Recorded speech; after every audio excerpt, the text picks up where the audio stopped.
Charlie, okay, watch this video. In this material point in time, in the case at hand, I refuse to blame the Ghana Ambulance Service. I refuse. Did they get the patient to 3 facilities? Yes. Did those facilities have well-trained medical professionals? Yes. So let us assume that the ambulance did not have a trained paramedic.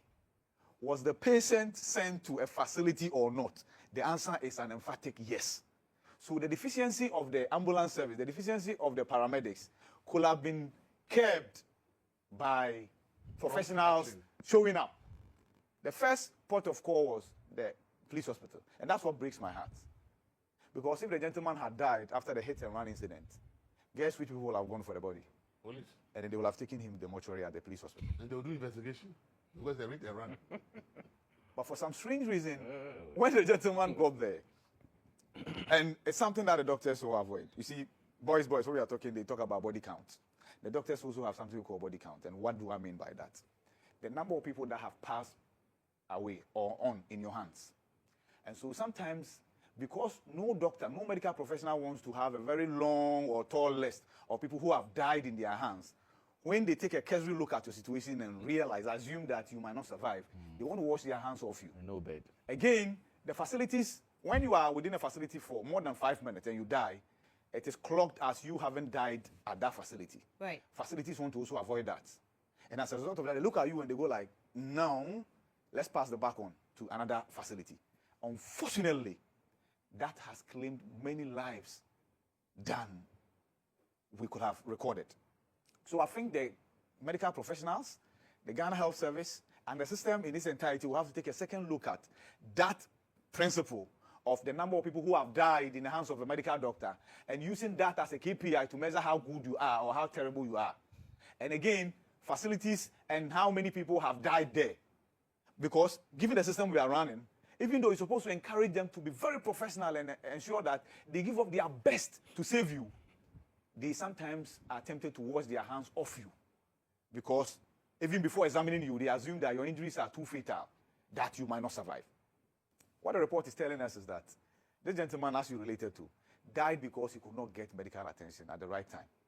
And don't forget that this was a hit-and-run victim who had been lying there idle, like the gentleman you helped, for a while.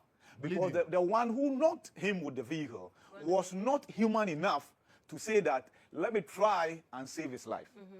On this platform, we have engaged a sister who is actually a medical doctor in Cape Coast, who was praying that his brother could have been sent to a medical facility where she works at, and he would have moved heaven and earth to save the brother. But that was not supposed to. That was not the case. And that's because Amissah could be any of us here. Any of us here. Like I said, he was a hit-and-run victim. We drive all right, but we are also pedestrians more often than we can imagine. We move around, and anything could have happened with somebody knocking you and then running away and leaving you to the mercy of the people who are passing by. So, finally on this, let's hope that this engineers some reforms, especially linking our beds to a centralized system and then with the ambulance service. I've heard the minister speak in that regard. Hopefully, this time around, it happens. That's one. 2, it's unfortunate the nurses have been named, to be honest with you, because I was wondering what the crime of the nurses will be.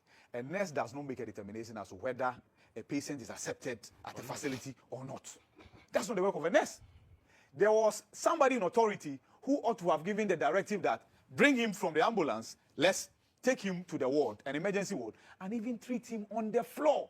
So the conversation around the medical neglect, it's not because we are oblivious of the challenges of the health system. No, we are not. What we are saying is that in this instance, the gentleman could have even been attended to on the bare floor. And trust me, his family will have been much more appreciative of the services rendered, regardless of the fact that it was done on the bare floor. They could have, and I'm told that the ambulance service offered that the stretcher that the gentleman was on, which is a bed, the stretcher is like a bed, they were willing to allow that to be taken from the ambulance, taken to an emergency ward for him to be attended to.